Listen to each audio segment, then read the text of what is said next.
Hey guys, today I wanted to sit down and film a video, basically just kind of introducing myself because I haven't done that yet. Shout out to Swab.addy on Instagram. I had mentioned to him that I was going to do this video. I didn't want to do a basic video like a tag or anything or any predetermined questions. So instead, if you are an astrology hoe like myself, once upon a time I read my whole natal chart and basically the stars read me to filth. So today I just kind of want to sit here, beat my face, and just read you my natal chart, and hopefully you can learn a little bit more about me because I thought it was pretty accurate. So I guess I should just start off by saying what my sun sign is because that is what everyone thinks about when you talk about the zodiac. I was born on December 27th, 1995, so my sign is Capricorn. So according to this chart, Capricorn is the feet on the ground, eyes on the prize sign. Those with sun in Capricorn have realistic, grounded approach to life that can be seen no matter how dreamy the rest of their chart can suggest, which is largely me. I'm definitely like the goofiest hoe in the room, low-key, you know what I mean? But at the end of the day, when it comes down to it, when shit needs to get done, like I'm serious. I'm like, all right guys, let's focus, let's get this done, you know what I mean? It also says that these people know how to do things and how to get things done, which is very true, honestly. I'm the type of person where if you just give me a task, you know, you tell me what you want me to do and you just give me what I need to do, I'll figure out a way to do it, honestly. That's me. I am the type of bitch that never reads instructions, I just figure it out. It also says, like the other earth signs, Taurus and Virgo, we feel a need to feel useful and effective in the real world, which is so true. I hate to admit it, but I need constant reassurance that I is appreciated, you feel? So today I'm gonna try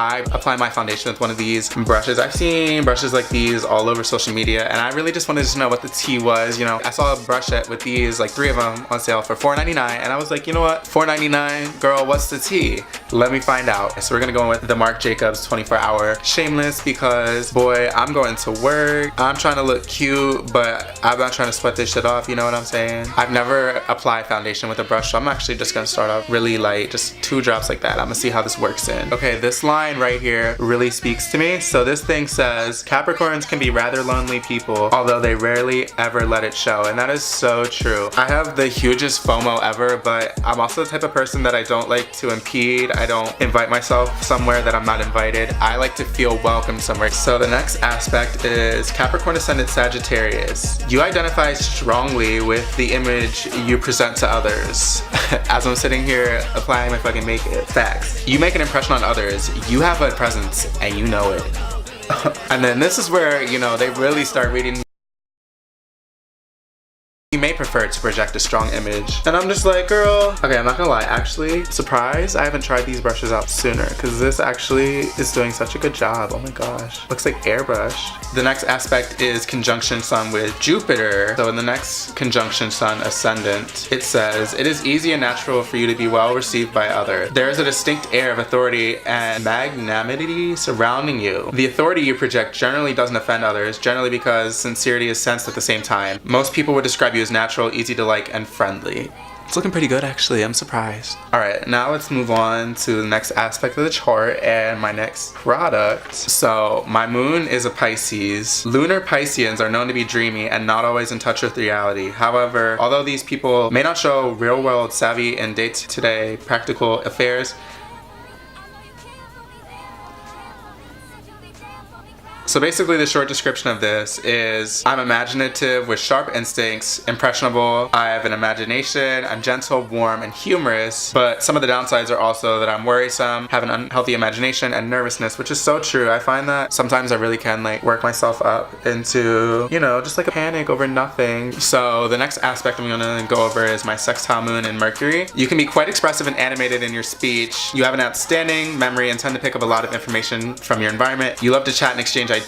Even if you're shy once you're friends, you love to talk about pretty much anything under the sun, which is so true. I just really like having conversations with people and just expanding my mind and talking and just getting to know people and figuring out what they're about. And it also says you pick up others' feelings and body language readily, which is so true. And which is also why I prefer to have face-to-face contact over texting or calling or anything like that, because for me a big part of communication and talking is your body language and how you're acting, not just, you know, the words coming out your mouth. We're gonna go for perfect model brows today. Yes, hunty. The next aspect is a sextile moon in Mars. You are a passionate person who loves life. Although your emotions are powerful and immediate, your passion is generally controlled and directed. You are a sexual person who nonetheless doesn't get too carried away and controlled by your passions. T. The universe is reading me to filth right now. Sorry, I really just gotta focus on that line. It also says I'm a little hard on myself, which I believe is pretty true.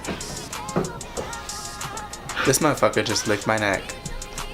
Look at that brow. So I have a conjunction moon in Saturn. Basically that means I have good control of my feelings. I have a sense of duty and self-esteem. I'm good at concentrating on a long-term task, whether it's with my hands or something involving my mind, which is very true. So then we have another sextile moon in Neptune. Basically that means that I'm kind and sympathetic with a strongly compassionate nature. When I'm in love, I'm very devoted, which is very true. I feel like when I fall in love with someone, I fall in love deeply. You know, you're gonna be in my mind all day. I'm gonna be thinking about you all day, wondering if you're thinking about me. That's just the kind of person I am. When I'm in love, I'm in love. Sorry, I really gotta focus on these brows. Brows are like the Times Square of your face. You don't want to be walking around with fucked up brows. Okay, where'd I leave off? Next thing on my chart is Mercury in Capricorn. His mind compartmentalizes impressions. Very true. I am very big on first impressions. Honestly, if we start off on the wrong foot, we are probably going to end on the wrong foot. So the next planet is a conjunction Mercury-Mars. I have good judgment and I'm determined. I'm a worker with lots of energy, a lively intelligence, and goes right to the heart of things. Enthusiastic, incisive, and energetic in thought and speech. So the next aspect is a sextile Mercury-Saturn. He is or strives to be mentally organized. Definitely more on the strives to be side of that spectrum. My mental organization is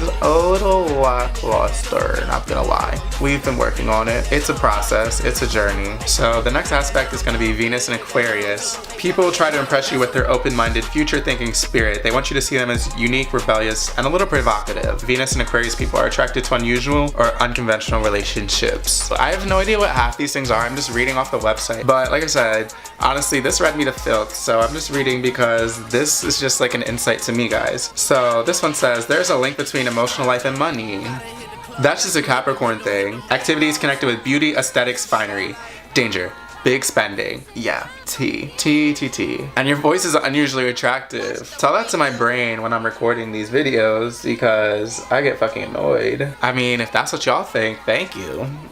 You generally don't jump into a new relationship, and if you do, your feelings grow gradually. Partner who makes you feel safe and secure is ideal for you. Once committed, your love is long-lasting and sincere. Bitch, I'm realizing I'm like only halfway done my makeup, but I look good though. The ability to get along with and accept people from all walks of life as friends is strong with this position. Definitely, I take people for what they are. I don't make assumptions about people. I don't judge them off the bat until they've proven themselves as an individual. Yeah, that's way too much blush. You're gonna have to tone that down, honey. So next is Mars in Capricorn. With fiery Mars in the more orderly sign of Capricorn, natives with this position have a subdued and controlled style of approaching life. Most don't come across as particularly enthusiastic. Rather, theirs is a low-key but determined energy. His reactions to new situations are immediate and pressing. He is active, energetic, dynamic, enterprising, and possibly even forceful or an aggressive person. I have definitely heard that before. I don't mind a little confrontation, okay? The next aspect is a conjunction Jupiter ascendant. He likes meeting new friends around a good meal and in a cordial atmosphere. He is pleasant, jovial, and engaging. First of all, why are all these things written in Old English? I'm gonna need a translation, thank you. Just kidding. So next is Uranus in Capricorn, a great battler. He has so much power that one thinks nothing can defeat him. His mission in society, in the world, means everything to him. Definitely do have a little bit of an indestructible attitude, not gonna lie. And that definitely is something I need to work on. So Uranus in the first house. He is above all independent and original, sometimes blunt and irritable.